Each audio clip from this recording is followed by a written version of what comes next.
Hey guys, and welcome to episode 4 of the DayZ Beginner's Guide series. In this video, I'm going to cover some clothing basics, some stats you want to look out for, and also some ways to go about making clothes better as far as like repairing them and stuff. But yeah, without further ado, let's hop into the game so I can show you what I'm talking about.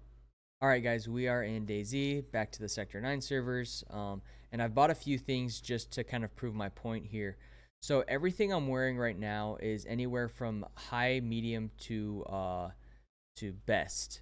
Now, anything with low or bad insulation is going to keep you from warming up and just staying warm. Especially the colder you get, the more calories you burn, which means the faster your energy and your hydration levels are going to deplete. So you're going to want to be on the lookout and keep changing what you're wearing to make sure you have the best insulation possible to stay as warm as possible. Especially the elements, they can screw you over in DayZ. So I have, for example, some stuff to look out for. Uh, Balaclavas are pretty relatively easy to find. They're pretty much everywhere in the game, and these give you best insulation. So you're gonna look out for those.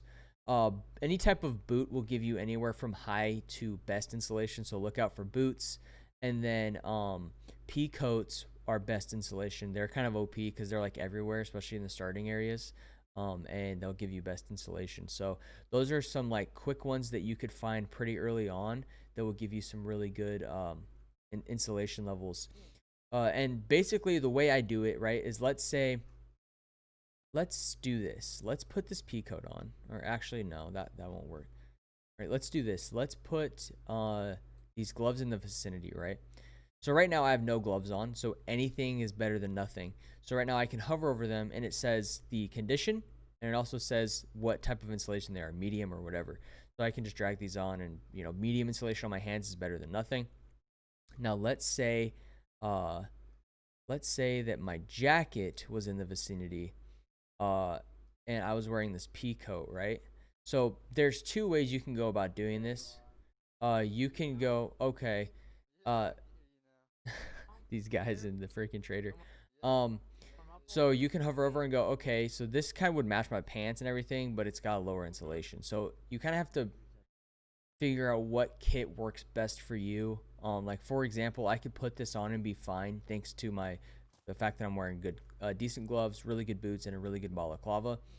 I could throw this on and I wouldn't get too cold. Um, but that's just kind of like one way to do it. Now, you can come across different conditions of clothes as well in the game. So I'm gonna like run into the forest, get away from these guys, and I'll show you like the differences of like what damaged clothes can do and what pristine or worn clothes can do.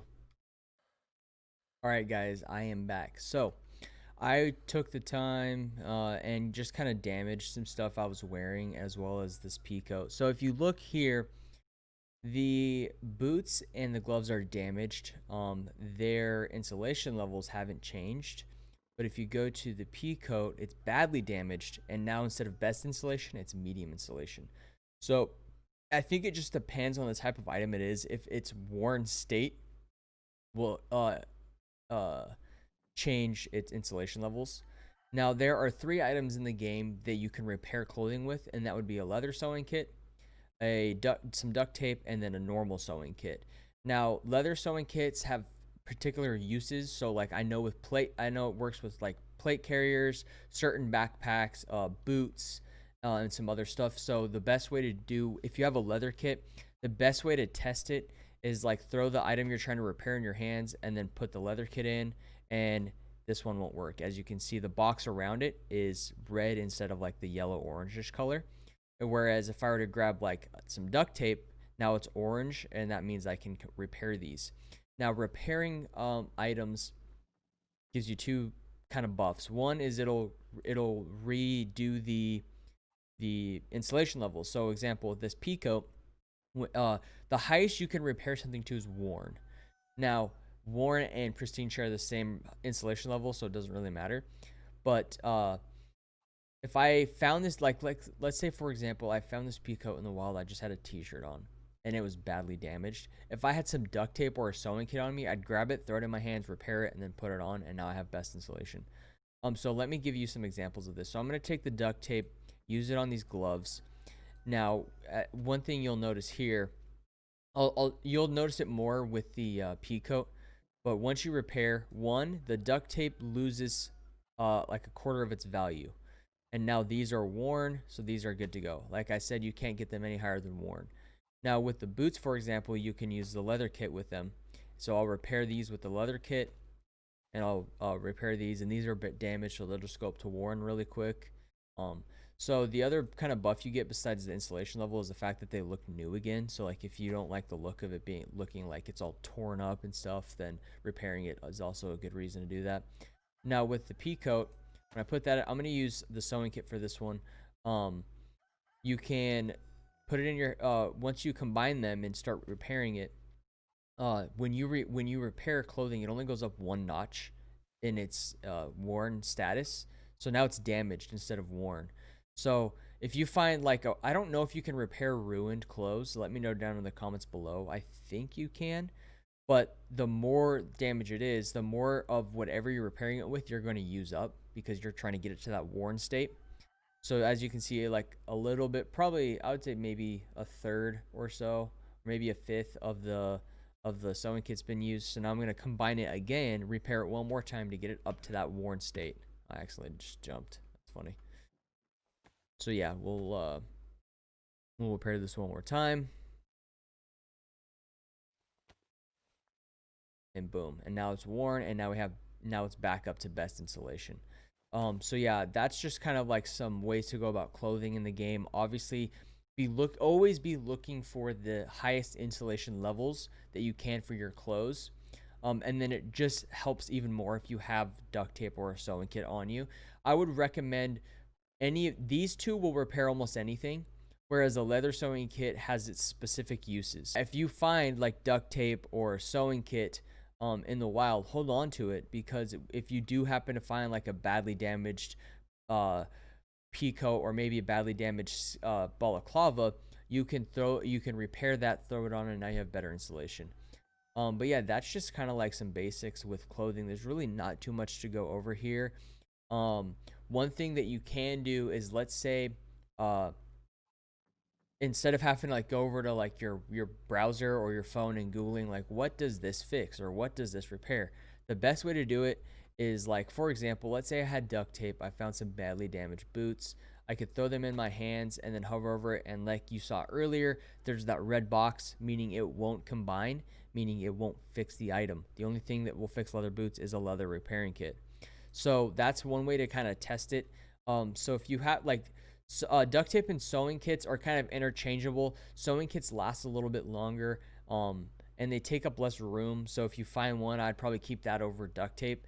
And then a leather sewing kit's always good to have on hand if you need to repair your plate carrier if you got shot at, now it's damaged, or your boots if you're, because your boots wear down over time as you run and stuff, and so as those get damaged over time, you're gonna want to repair those up. So these any of these two items, and then this item as well, are just great to have on hand just in case you need to repair anything you find out in the wild of DayZ. But yeah, that's pretty much it. Try to find clothes that blend in with your environment. So if you're playing a winter map, try to find some white clothes or maybe some dark brown, kind of tan colored clothes. And then if you're playing the normal Chernarus map, anything that's kind of like camo in a way, dark green, anything to blend in with those trees as your background or that grass as your background is going to help you survive a little bit better as well. Especially if you're crossing open fields. Don't cross open fields to begin with, but if you have to for whatever reason, if you have clothes that match your environment better, it'll help you blend in a little bit better. But yeah, that's kind of it. Backpacks, you can find backpacks on zombies a lot. So zombie, when you kill a zombie, it has the clothes that it spawned in with. Those you can't take off of it, but there's some like external items that you can't take off, like backpacks, for example. Sometimes they'll have vests, or like hats of some sort.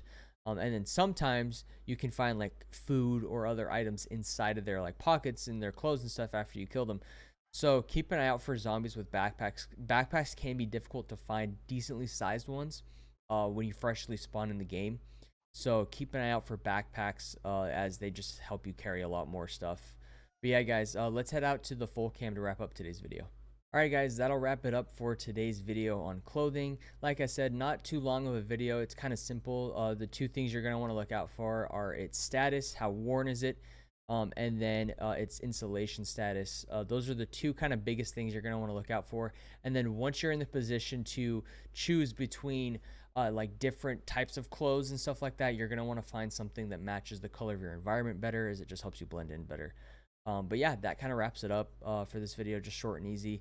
I do stream live on Twitch every day of the week, so the link for that will be down in the description. If you have any comments, questions, or anything about the series or DayZ itself, feel free to stop on by, let me know on Twitch. And then I also post my stream highlights on TikTok, so the link for that will be down in the description as well. If you want to go over there and check the content out over there, I'd greatly appreciate it. But yeah, guys, that kind of wraps it up for me today. Don't forget to subscribe, like, and hit the notification bell, as all of those will greatly help the channel grow, and I'd appreciate it. But yeah, thanks for coming by and watching the video, and I'll see you next time. Peace.